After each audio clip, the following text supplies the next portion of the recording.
If there's a man in the scripture that understood God's mercy, it is Prophet Jonah. The Bible said when God sent him to Nineveh, he did not want to go because he understood that God is a merciful God. And if he preaches to those people and they repent, God will forgive them. He himself experienced God's mercy because he disobeyed God, and when he was thrown to the sea, the Bible said God sent a fish to swallow him, and the sea vomited him on land. But he said something that is very profound that I want us to take note of. He said, they that observe lying vanity forsake their own mercy.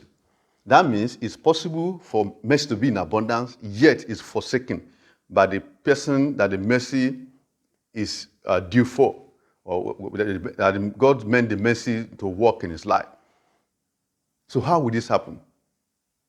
Himself, from his own experience, we can see that after he disobeyed God and God sent that fish, he was omitted in the land to go and accomplish his assignment. If he had continued in his disobedience, a time will come that God will need to find an alternative prophet to go and carry out the assignment. By that time, that means he has forsaken his mercy. We can also see an example in the scriptures of a man that actually forsook God's mercy. Saul was a king that was chosen by sheer mercy of the Lord. And God gave him an assignment to fulfill. But Saul, in his own wisdom, continued to prefer pleasing people than pleasing God. And after several warnings by Prophet Samuel, a time came that God said, no, I need another king that will do my bidding. So Paul forsook his mercy and he ran out of God's mercy. Lazarus and the rich man is another good example from the scriptures. The Bible said the mercy of the Lord that brings salvation has appeared unto all. But these people, both of them died. One went to Abraham's bosom, and the Bible says one went to hell. So time can also make people to lose out on God's mercy. So the rich man heard the scriptures, heard the preaching, but he chose not to be obedient to the sermon. He chose not to be obedient to the call of salvation until he died. So in the place of hell where he was, the mercy of the Lord was no longer available. So people run out of God's mercy by not taking heed to his bidding to them, by not making a conscious choice to be obedient.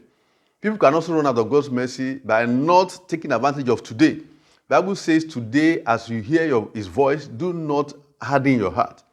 So if every day God speaks to you and you are not making the right choices, a time will come that time will no longer be available for you to take advantage of God's mercy.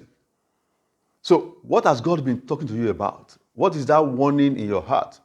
What are the things that he's been telling you you need to make amendments? Are you obeying him or you are not? If you are not, I can tell you today that you will soon run out of God's mercy. Not because there won't be God's mercy again, but because you have made a choice not to take advantage of time in taking advantage of the mercy that's made available to you. So I really encourage us today. Don't let that mercy of the Lord that is new every day be a waste in your life. Take advantage of it, be obedient, and do it on time. God bless you.